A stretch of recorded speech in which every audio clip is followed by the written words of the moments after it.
To Marc Gasol after the Americans beat the Spanish in the Tokyo Olympics and asked him, hey, listen, are you still planning on coming back and playing this last year with the Lakers? And he said at that time he was planning on it, but I wasn't 100% sure of it. And so now we have the answer. And this was made a little bit more clear when DeAndre Jordan signed with the Lakers this week, because we're expecting Anthony Davis to play significant minutes at center this year. They also brought back Dwight Howard. And so the Lakers just had 4 centers on their roster and it just didn't make sense. And if Gasol indeed wanted to maybe play in Spain and finish his NBA career, this way he can get his money and it not be an issue. I have to say, though, it is remarkable the amount of business that the Lakers do with the Grizzlies. Not only trading for Pau Gasol back in the day, but they've had 4 players that the Grizzlies have released in the last few years, then signed with the Lakers, including this year. The Grizzlies are paying Rajon Rondo's salary while the Lakers are paying less of it. And now here they have this trade, which they did send him a second-round draft pick and some cash to cover some of his salary. But this gives them a roster spot and saves them about $10 million in luxury tax. So Lakers fans should really like the Grizzlies. They're helping them out all over the place. Yeah. Yeah, I mean, they have now 2 open roster spots. And as you mentioned, Brian, like the DeAndre Jordan move makes a little more sense now. And as Woj, pointed out, this move means most likely that we're going to be summing up Marc Gasol's career in the NBA. And if that's the case, it was a hell of a career. He played a beautiful style of basketball. His defense at his peak was elite. I know last year came like a lot of frustrations for him, but I guess it comes full circle for him to be traded from the Lakers to Memphis, and feels right that he retires as a Grizzly. Yeah, Cass, I don't think there's any question about that. And ultimately, look, you kind of alluded to it, where it wasn't always great last year. There weren't a lot of combinations of lineups, guys, that you could put out there with Marc Gasol that had real good returns.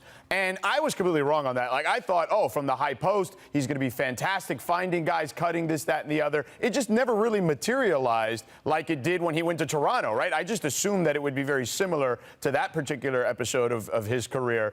Didn't work out. DeAndre Jordan probably more in line with the way the Lakers want to play with their centers. If you look specifically when they won the championship with JaVale McGee and Dwight Howard, he fits there. He's a great role man, and he can finish at the rim still and can protect the rim better than Marc can at this stage. But you nailed it, Cass. He gets to finish in Memphis. He gets that ceremonial retirement from Memphis. And Brian, do you think that's what happens? Do you think he does, he just finishes off his career in Spain? Like he will play there one more year, perhaps?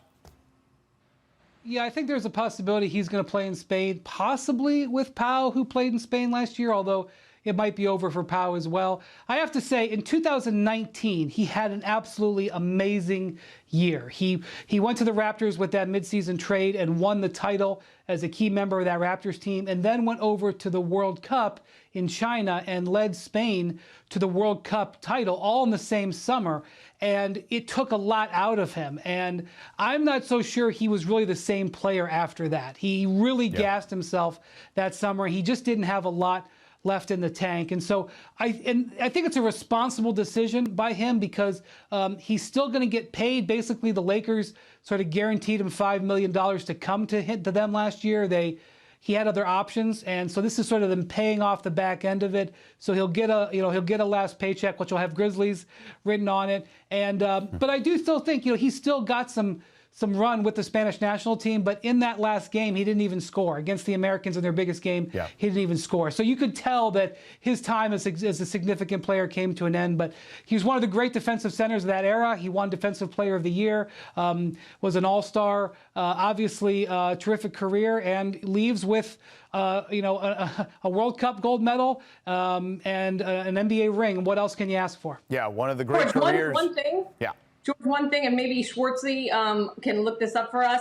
I'm seeing that he's 49 points behind Mike Conley for being the franchise's leading scorer. So I don't know. Do you give him 2 games so he can become the franchise's leading scorer? I'm just throwing that out there. Yeah, Cass, I don't know if he needs just 4 games to get that at this stage, or 2 games at this stage of his career. I don't know if that could materialize, but certainly if it is a career for Marc Gasol, a fantastic one for sure. One of the great